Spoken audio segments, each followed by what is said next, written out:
Okay.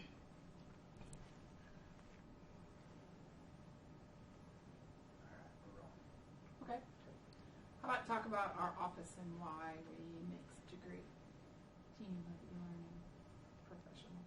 Okay. So the regional office of e-learning is a little different, I think. There's a lot of e-learning offices that are out there of a lot of different universities, and I think ours has some strengths and some diversity to it that we don't see in some of the other offices. We've spread ourselves out. I mean, we have support, we have people that do media, but our instructional design team and even our administrative team, myself included, the thing I think that really stands out is we all come from an educational background, and we have diverse experiences with education all the way from K-12 to higher education. We have people that are tenured. We have senior instructors that work with us. We have people that have worked with professional organizations and companies, Fortune 500 companies, doing instructional design. So I think that the really interesting thing is, instructional design is something that's complicated at times, or it can be tedious, but instructional design itself, paired with somebody who's coming from being in the trenches, that comes from an educational background, it's just a strength that sets our office apart and something that you don't find. And so I find that our team is really diverse, and I find that our team has a lot of strengths and assets.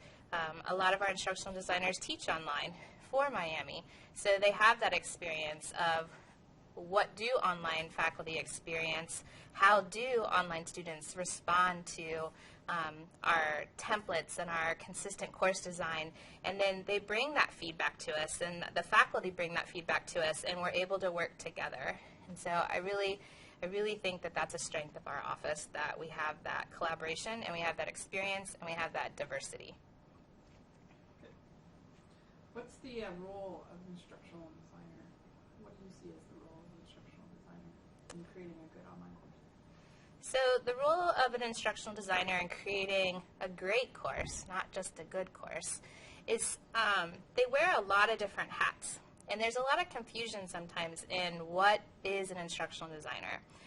There can sometimes be fear on the fact of people that work with an instructional designer. They may feel as though they're trying to tell someone what to teach or how to teach, and that's not really what instructional design is all about.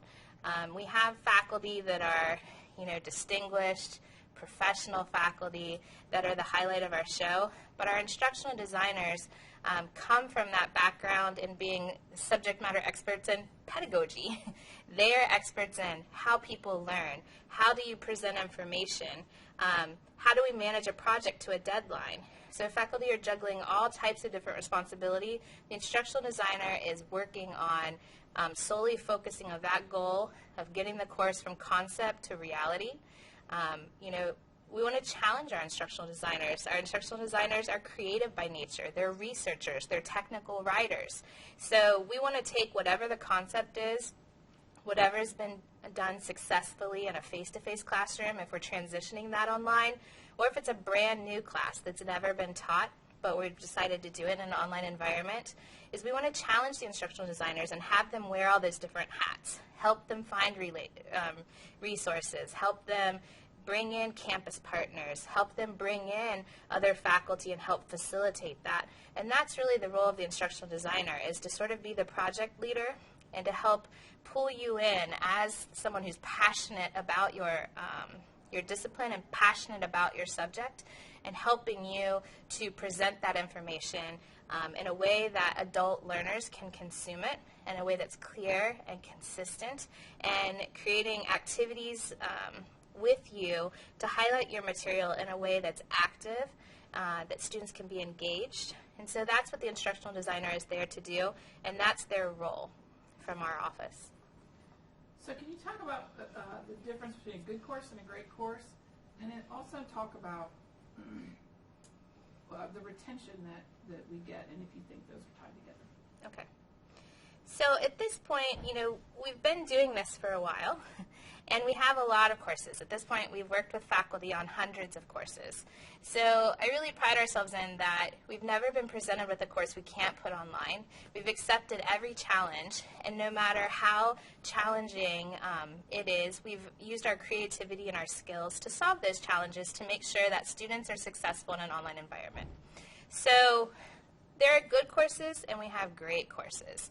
The good courses are the ones that there are certain things that we have to make sure are there. We have to check boxes. You know, is the course consistent? Are there certain things that are in place? You know, is certain information conveyed for students in the getting started? You know, are there clear outcomes? Are there clear assessments? So there are certain things with a good course that we can go through and we can check the boxes. We can look at quality matters, and you know, we can look at the different universal design and accessibility and make sure that it can pass a basic test. But the great courses that come out of our office are the ones where we hear these stories, these great stories of, I partnered with my instructional designer. I met with him or her every week. We communicated back and forth. They talked to me on the weekends. They collaborated with me in a Google document. They did research for me. They came up with creative ideas. We built this creative interaction. Those are the great courses, and that's because there's been a partnership that's happened. There's someone who's brought to the table this extreme knowledge and professional credentials and passion about a subject, and then you have someone who's passionate about adult learning and presenting information and finding creative solutions for those things. And so when you put those things, two things together, that's where we really find great courses that come from our office, and those are the courses that we get emails about. Our students call and they'll say, you know, I had this great experience in this course. It's also the ones, if we start to look at student retention, those are the courses we see. Students are actively engaged in the course. The instructors have checkpoints built in along the way where they're practicing information, maybe with formative type practice, and then there's summative assessments, which may be group projects or tests or quizzes or presentations. And we find that those are the ones the students talk about, and that's where we see the best retention. Good. Tell us about your course and what you teach. So I've been teaching online for about 10 years, and I teach business courses and I teach computer science courses. That's my professional background and my discipline. I designed a course for our CIT department, CIT 173, which is a media fundamentals course. And that is a difficult course to put online. It's a very visual course. We're working with Adobe software.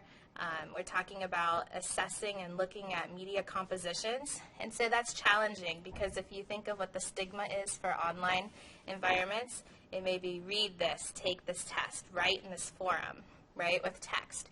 So when we approached this to design it, we had to come up with creative solutions for how do we engage students, how do we accomplish the same things that we would in the classroom, which is looking and analyzing very visual compositions, and how do we apply those skills. So one of the ways that we've done that is through the discussion forum, because a lot of times I can present information to students and I can give them guiding principles, but it's in the conversation process that we really flesh out and find knowledge through our shared experiences and looking at things in different ways. When we look at visual compositions, we see things differently.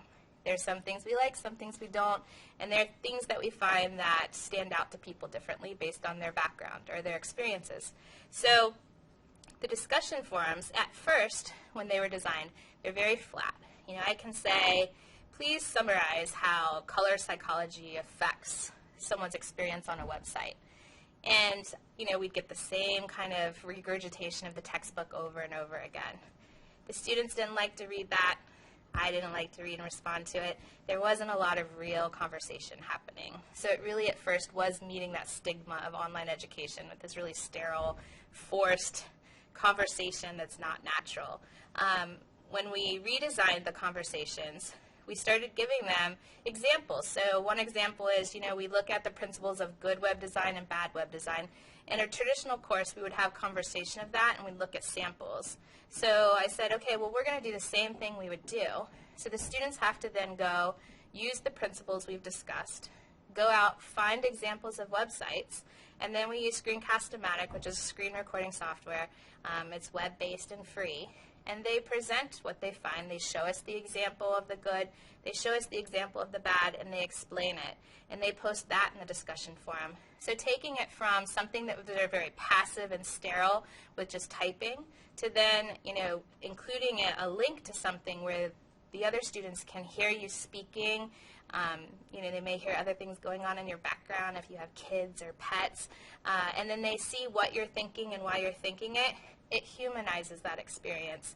And so where I went from really low engagement to a discussion forum, then I had really active conversations taking place in the discussion forum, and I wasn't forcing it, and it was naturally occurring. So those are things I think that are important when you're talking about authentic or organic ways to get that type of conversation to take place in an online environment. So you talk about we developed that. What's up that? I do. Is there any way, can I put a wedge in there or something? It's so To fun. keep doing it. Yeah. I Does don't it know have if a you can drop try. down, maybe a flip down deal that stops you? It's probably the women's one, unless they're doing the office next door. You're doing great.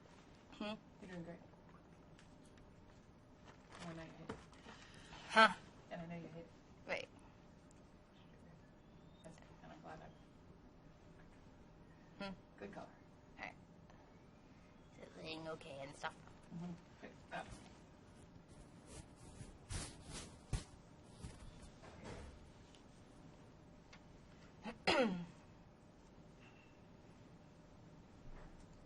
I heard that. I don't know if he's going to be able to. I hope he can get that out of there.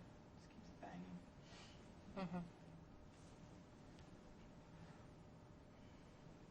Who's that one? Do you know?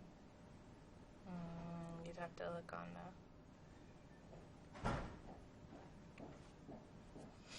That might be our door too.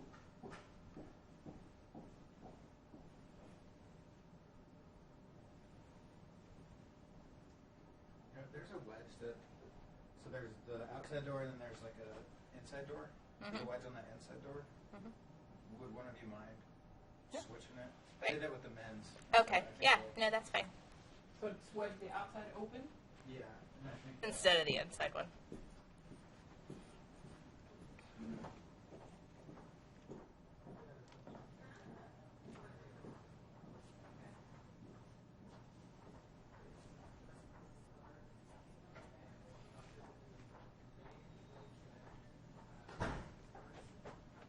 Stores are crazy loud. They are very loud.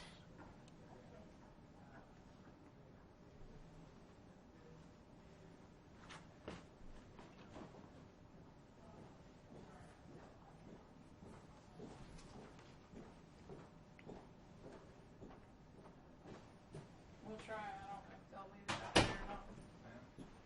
But yeah, try.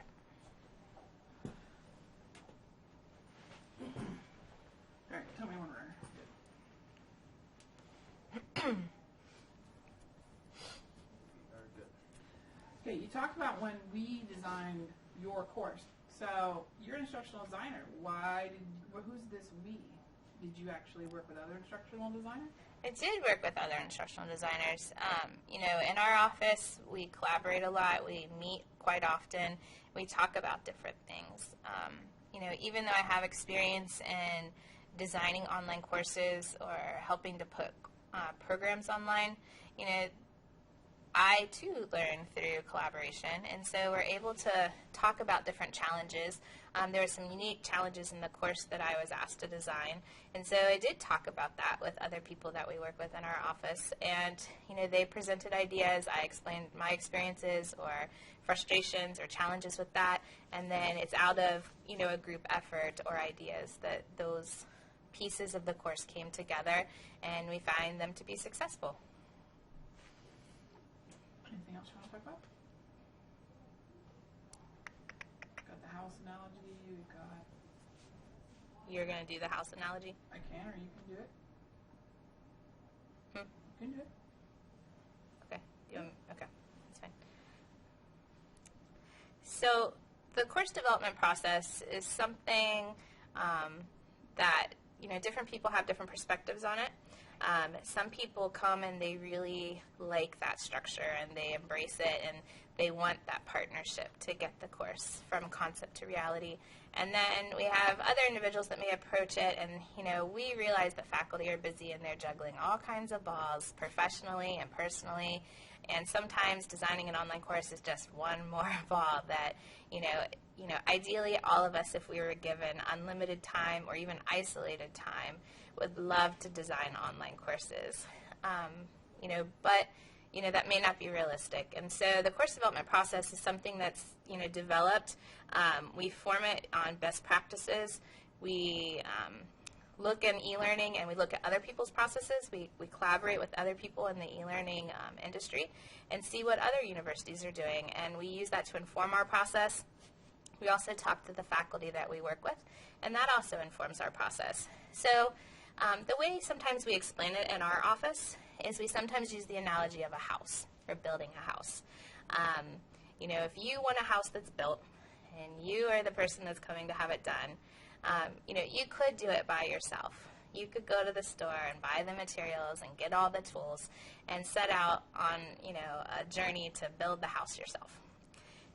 And you could probably accomplish it maybe after a lot of time and energy and efforts, and maybe doing some things right the first time and maybe not doing some things right the second time. But most people don't choose to build a house that way. We bring in a team, and we bring in experts in different areas. And so we have certain structures built in order to get the house built, right? We want it to be built on time to make sure that the occupants, which would be the students, have somewhere to go when it's time to move in. And so there's certain things that are in place. We have lots of talk about consistent course design. That's sort of somewhat of the framework of the house. Every house is going to have bedrooms and a kitchen and a basement maybe, or bathrooms and kitchen and basements. So we have all of these consistent pieces to it so that it looks like a house, right? But then, we work with the faculty member is the one that comes to it. Some people may like more of a Tudor style. Some people may like more of a colonial style. What goes into it, how the actual things are designed, the materials that go into it, the type of flooring or the type, the different materials that go into it are where we really start to customize the course. And then we talk about, we have regulatory bodies and compliance bodies that we report to that oversee online learning and have influence into that. Two of them are state authorization and the Higher Learning Commission. And so those we would equate to in this house building process to be sort of like the building codes, or the house inspector that comes and checks things out to make sure everything's up to code. So that's sort of the process. And so partnering with our office in this process, you could go at it alone, but why? When you have people that are there, our office has your back. We are sending people to state authorization meetings in Columbus to represent for the state and to make sure that we're, up to date on the most current practices in state authorization. We're sending people to e-learning conferences. Our instructional designers are taking professional development and what are the most current and effective ways that adults learn in online environments and how to build online communities. So, we work with training our faculty in accessibility and how to build and create accessible materials for your course. So you could go at it alone, but why? We have the back of faculty. We support faculty. Some of us are faculty ourselves. We want your course to be successful, and we want our students to be successful, and that's our goal in that partnership. Anything else? Nope. Is there anything else on that list that you need? Nope. We have the purpose, introduction, good versus great, a story about your course, which you talk about. Okay. All right. We're good. Good. Are there any other ones that you want to go through? You can just tear the. Oh, you already did. Tape is apparently really steady if it's. No, I don't. Unless you. Is there anything you felt was missing, or? No, that analogy is really good. And we use that a lot, and so we thought during this whole thing we were going to try to follow that through. The other thing, people are using roadmap a lot, so I think there's some stuff that can be put together with that. I've heard 2 or 3 of them use the term roadmap.